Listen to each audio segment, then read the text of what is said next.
Assalamualaikum warahmatullahi wabarakatuh. Bertemu lagi dengan saya, Bu Atin Fatimah, dalam pelajaran matematika. Pada video kali ini, kita akan lanjutkan materi tentang operasi kali dan bagi pada bilangan bulat. Karena video ini merupakan lanjutan dari video sebelumnya, supaya kalian lebih memahami tentang materi yang Ibu jelaskan, sebaiknya kalian tonton dulu video yang sebelumnya. Baiklah, siapkan alat tulis kalian, catat hal-hal yang pentingnya dan kerjakan soal-soal latihannya. Di video kali ini, Ibu akan jelaskan tentang bagaimana cara melakukan operasi bagi, yaitu dengan dua cara. Nanti juga kalian akan memahami tentang sifat-sifat operasi kali dan bagi, trik-trik mengerjakan soal campuran atau apa saja aturan-aturan yang harus kalian gunakan saat kalian mengerjakan soal campuran. Kalian nanti simak ya, makanya jangan beranjak.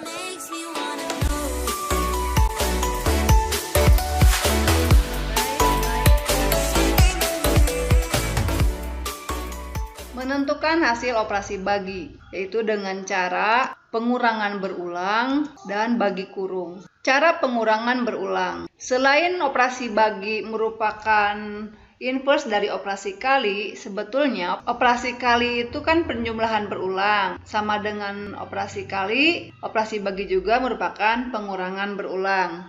56 dibagi 7. Penyelesaiannya, kita lakukan pengurangan terus menerus hingga 56 ini habis dikurangi oleh 7. Nah, setelah selesai semuanya hingga sisanya 0, kalian tinggal menghitung banyaknya pengurang atau banyaknya 7. Coba kita hitung sama-sama. 1, 2, 3, 4, 5, 6, 7, 8. Dengan demikian, pembagian 56 oleh 7 hasilnya adalah 8. Cara yang kedua dengan bagi kurung. Kelebihan dari cara ini, pertama bisa digunakan untuk pembagian bilangan yang angkanya kecil maupun besar. Yang kedua bisa menentukan hasil sampai ketelitian yang diharapkan. Banyak angka di belakang koma disesuaikan dengan kebutuhan. Contoh, tentukan hasil operasi bagi dari A. 35 dibagi 3, B. 357 dibagi 9. Penyelesaian untuk yang pertama, 35 dibagi 3. Nah, seperti ini gambarannya. Pertama, 35 dibagi 3. Yang kita harus lakukan adalah angka pertama dulu. 3 dibagi 3 hasilnya 1. Setelah disimpan hasilnya di atas, kemudian dikalikan, hasilnya taruh di sini. 1 kali 3, 3. Kemudian dikurangi. 3 oleh 3 hasilnya 0, nggak usah ditulis. Lanjut, angka berikutnya 5, turun. Ya, 5 kan kurangi 0, hasilnya 5. Langkah berikutnya, 5 bagi lagi oleh 3, hasilnya 1. Kembali 1 kali 3, hasilnya 3. 5 dikurangi 3, hasilnya 2. Kemudian, karena 2 tidak bisa dibagi 3, maka 2 ini kita kalikan 10 menjadi 20, tapi pada hasilnya kita gunakan koma, artinya ini persepuluhan di belakangnya. 20 dibagi 3 hasilnya 6. 6 kali 3, 18. Kemudian cari selisihnya, didapat 2 lagi. Cara yang sama dengan yang tadi, kalikan 10, tapi ini tidak usah lagi pakai koma ya, cukup sekali komanya. Otomatis kesananya bertambah 0. Karena di sini artinya dia per 100. 20 dibagi 3, 6. 6 kali 3, 18. Sisanya 2 lagi. Dan dilanjutkan seterusnya. Sehingga kalau kita tulis, hasil dari 35 dibagi 3 adalah 11,666. Dan titik sebanyak 3 ini artinya dan seterusnya. Tak terhingga banyaknya. Hasil baginya merupakan bilangan pecahan tak berhingga berulang. Jadi, 35 dibagi 3 sama dengan 11,666 dan seterusnya. Jika ditulis dalam 1 desimal, 11,7.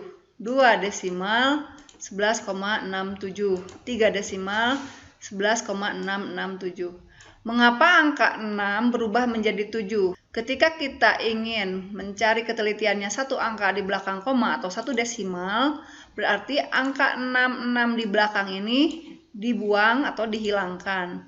Berhubung angkanya lebih dari 5, maka dia menyumbang satu angka ke angka sebelumnya. Jadi 6 ini berubah jadi 7. Kalau angka yang di sini kurang dari 5, maka ini 6-nya tetap. Oke, demikian pula untuk yang 2 desimal dan 3 desimal. Penjelasannya sama. Sekarang kita bahas bagaimana 0 dalam operasi bagi. 0 dibagi bilangan apa saja selain 0, hasilnya 0. 0 dibagi B sama dengan 0, syaratnya B bukan 0. Bilangan bukan 0 dibagi 0. P dibagi 0 dengan P bukan 0. P dibagi 0 tidak ada hasil yang memenuhi. Karena berapapun di sini, kalau kalian tulis hasilnya, dikalikan 0 tidak mungkin bisa menjadi P. Selanjutnya 0 dibagi 0. 0 dibagi 0 tak terhingga banyak hasil yang mungkin. Jadi bisa berapa saja di sini. 0 dibagi 0 hasilnya 1. Kenapa? 1 kali 0, 0. 0 dibagi 0 bisa jadi 2. Kenapa? Karena 2 kali 0 hasilnya 0. Jadi kita kembalikan ke dalam definisi bahwa pembagian merupakan inverse dari perkalian. Jadi 0 dibagi 0 itu bisa 1 juta, bisa 5 juta, bisa negatif 300, bisa berapapun ya. Makanya di sini Ibu tulis tak berhingga banyaknya hasil yang mungkin. Kesimpulan dari pembagian oleh 0, baik yang pembilangnya berupa bilangan bukan 0 maupun bilangan 0 adalah pembagian sembarang bilangan oleh 0 tidak didefinisikan. Contoh soal operasi bagi. Kerjakan soal pembagian berikut. Ibu hanya akan bahas beberapa. 32 dibagi negatif 8. Karena pembagiannya di sini adalah positif dibagi negatif, maka hasilnya pun akan negatif. 32 dibagi 8, 4, jadi hasilnya negatif 4. 100 dibagi 5, sama dengan karena dua-duanya positif, berarti hasilnya pun positif. 100 dibagi 5, hasilnya 20. Negatif 144 dibagi 9. Di sini negatif dibagi positif, hasilnya negatif. Caranya 14 dibagi 9, 1. Kemudian sisanya 5, 54 dibagi 9, 6. Jadi hasilnya negatif 16. Nomor 4, negatif 35 dibagi negatif 7. Dua-duanya bertanda negatif, berarti positif hasilnya, yaitu positif 5. Silahkan lanjutkan. Di sini ada pembagian 0 ya, yang melibatkan angka 0. 0 dibagi 4, berapa? 0 dibagi bilangan apa saja selain 0, hasilnya adalah 0. Kemudian 7 dibagi 0, tidak didefinisikan. Begitupun 0 dibagi 0, tidak didefinisikan. Terakhir, silahkan kalian coba ya. Ibu ingatkan kembali, apabila video ini bermanfaat untuk kalian, jangan pelit untuk kalian bagi ke teman-teman kalian ya. Barangkali mereka di luar sana membutuhkannya. Selanjutnya, menyelidiki sifat-sifat operasi pada operasi kali dan bagi. Yang pertama, sifat tertutup. Seperti pada bahasan video pertemuan kedua, suatu operasi hitung tambah kurang kali dan bagi pada suatu himpunan bilangan dikatakan tertutup jika operasi antara sembarang dua bilangan yang merupakan anggota dari suatu himpunan bilangan hasilnya merupakan anggota himpunan bilangan itu juga. Secara simbol bisa kita tulis suatu operasi pagar tertutup pada B jika untuk setiap anggota B berlaku bahwa operasi antara kedua anggota itu anggota B juga hasilnya. Menyelidiki sifat tertutup operasi kali pada bilangan bulat. Ambil sembarang dua bilangan bulat, misalnya negatif 4 dan 7. Negatif 4 kali 7 hasilnya negatif 28. Kita tahu negatif 28 juga merupakan anggota bilangan bulat. Jadi dari sini terlihat bahwa dua bilangan bulat dioperasikan kali hasilnya bilangan bulat lagi. Contoh berikutnya 6 dan negatif 9 merupakan anggota bilangan bulat. 6 kali negatif 9 sama dengan negatif 54. Kita tahu negatif 54 juga merupakan anggota bilangan bulat. Dengan cara yang sama lakukan pada sembarang dua bilangan lainnya. Kesimpulan, operasi kali pada bilangan bulat bersifat tertutup. Kita selidiki untuk operasi bagi apakah tertutup atau tidak pada bilangan bulat. Negatif 12 dan 3 anggota bilangan bulat. Negatif 12 dibagi 3 hasilnya negatif 4. Dan negatif 4 merupakan anggota bilangan bulat juga. Tetapi apakah ini berlaku untuk semua dua bilangan bulat kalau dioperasikan hasilnya akan bilangan bulat lagi? Kita coba lihat. Akan tetapi ketika kalian coba 3 dibagi negatif 12, hasilnya adalah negatif 1/4 atau negatif 0,25. Negatif 1/4 bukan anggota bilangan bulat, dia merupakan anggota pecahan. Sehingga tidak semua dua bilangan bulat dioperasikan bagi hasilnya berupa bilangan bulat lagi. Ambil contoh yang lain, 72 dan 8. 72 dibagi 8, 9. Tetapi 8 dibagi 72, 1/9. 1/9 bukan anggota bilangan bulat. Dengan cara yang sama lakukan pada sembarang dua bilangan lainnya. Kesimpulan, operasi bagi pada bilangan bulat tidak bersifat tertutup. Sifat komutatif atau pertukaran. Suatu operasi pagar pada bilangan bulat bersifat komutatif jika berlaku A pagar B sama dengan B pagar A. Menyelidiki sifat komutatif operasi kali pada bilangan bulat. Ambil sembarang dua bilangan bulat, misal 6 dan negatif 8. Kalian coba pertukarkan 6 dengan negatif 8. Yang pertama 6 kali negatif 8, hasilnya negatif 48. Dan negatif 8 kali 6, hasilnya negatif 48. Ternyata hasilnya sama. Sehingga dari contoh ini berlaku komutatif. Tidak cukup satu contoh, kita coba contoh lainnya. 2 dengan negatif 7. 2 kali negatif 7, negatif 14. Negatif 7 kali 2, negatif 14. Terlihat bahwa hasil kali pertukarannya sama nilainya, berarti berlaku komutatif. Dengan cara yang sama lakukan pada sembarang dua bilangan lainnya. Kesimpulan, operasi kali pada bilangan bulat bersifat komutatif. Menyelidiki operasi bagi pada bilangan bulat apakah bersifat komutatif atau tidak. 2 dan negatif 6. 2 dibagi negatif 6, negatif 1/3, sedangkan negatif 6 dibagi 2, negatif 3. Ini beda ya. Berarti tidak berlaku komutatif. 2 dan 5. 2 dibagi 5, 2/5. 5 dibagi 2, 5/2. Jelas ini beda nilainya. Yang satu kurang dari satu, yang satu lebih dari satu. Berarti tidak juga berlaku komutatif. Diambil dua sembarang lainnya pun pasti akan seperti itu. Kalian coba buktikan. Sifat asosiatif atau pengelompokan. Operasi pagar pada bilangan bulat bersifat asosiatif jika untuk 3 sembarang P, Q, R anggota bilangan bulat berlaku buka kurung P pagar Q tutup kurung pagar R sama dengan P pagar buka kurung Q pagar R tutup kurung. Untuk menyelidiki sifat asosiatif pada operasi kali dan bagi, silahkan coba sendiri dengan melihat video sebelumnya tentang menyelidiki sifat asosiatif pada operasi tambah dan kurang. Hasil penyelidikan, pada operasi kali berlaku sifat asosiatif, pada operasi bagi tidak berlaku sifat asosiatif. Sifat distributif atau sebaran. Pada operasi kali berlaku sifat distributif, yaitu A kali dalam kurung B tambah C sama dengan A kali B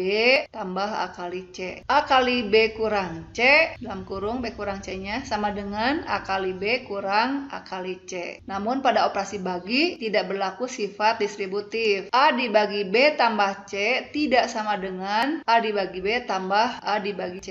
Begitupun A dibagi B kurang C tidak sama dengan A dibagi B kurang A dibagi C. Kesimpulannya, pada operasi kali berlaku sifat tertutup, komutatif, asosiatif, dan juga distributif. Pada operasi bagi tidak berlaku tertutup, komutatif maupun asosiatif. Operasi campuran. Prioritas yang harus didahulukan saat mengerjakan operasi yang melibatkan operasi tambah, kurang, kali, dan bagi. Yang pertama, dahulukan mengerjakan perhitungan yang berada di dalam tanda kurung, jika ada. Yang kedua, operasi kali dan bagi lebih didahulukan dibandingkan dengan operasi tambah dan kurang. Contoh soal dan pembahasan. Operasi campuran. Kerjakan soal berikut. 4 tambah 15 dibagi 3 kurang negatif 2 kali 6. Kalau kalian sudah memahami tentang mana yang harus didahulukan, tentu tidak akan sampai salah dalam mengerjakan soal ini. Coba kita lihat. 4 tambah.